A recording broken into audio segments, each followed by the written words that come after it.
Now we have more than 2.5 million already of their population. So this what will you see inside.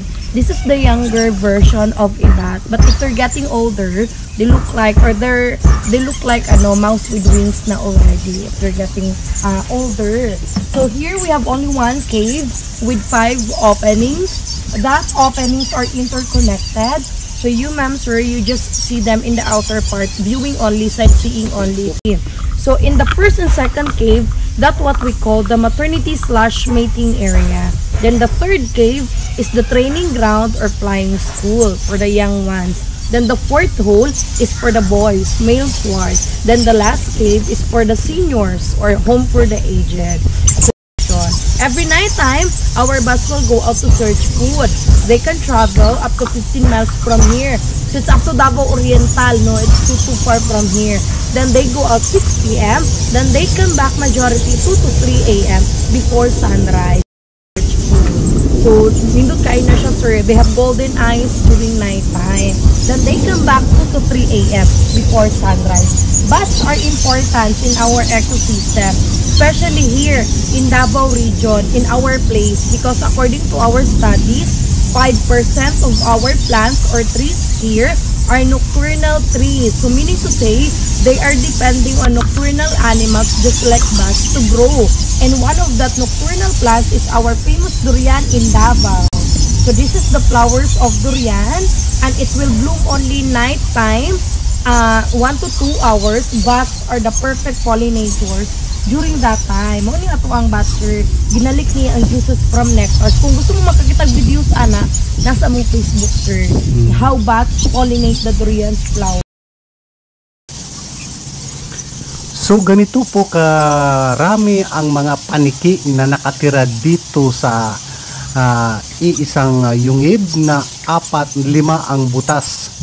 So dito makikita natin na napakarami talaga. Akala ko kasi itong mga paniki na to hindi ito lumilipad pag araw. Ayun pala, makikita natin na ganun pa rin, nagliliparan pa rin sila. At pag mga 5 o'clock siguro sa gabi at nagsisimula na silang lumipad dito mismo sa park na to, at saka mga 6 o'clock ay maghahanap na sila ng makakain. Biro mo, maabot ng 20 miles at 25 miles ang kanilang nararating sa paghahanap lamang ng makakain. Umaabot to sila ng Bukidnon, yun ang sabi kanina na nag-orient sa amin. Umaabot pa to ng Mati Oriental. So napakalayo. Paano kaya sila nakakabalik ulit dito sa yungib na to, dito mismo sa island ng Samal? O siguro may sarili silang GPS, o di kaya lagi nilang ginagawa yun, kaya nakakabalik sila katulad din ng mga ibon.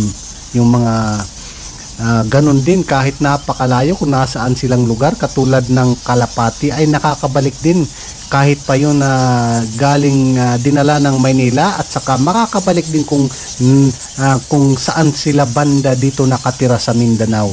So ganun ang pagkakalam ko, at yung mga research natin ganun na may sarili silang GPS. At tayo rin yung mga tao, parang ang tinitingnan natin ay ang araw lang at buwan, at saka yun na narating na natin kung nasaan tayo nakatira.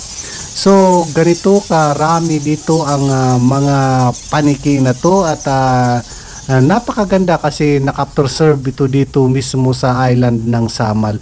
So yun, sinadya ko lang itong puntahan kasi na-miss din tayo dito sa mga paniki na to, at nakita ko lang to sa internet, kaya pinuntahan ko ngayon sa araw na to.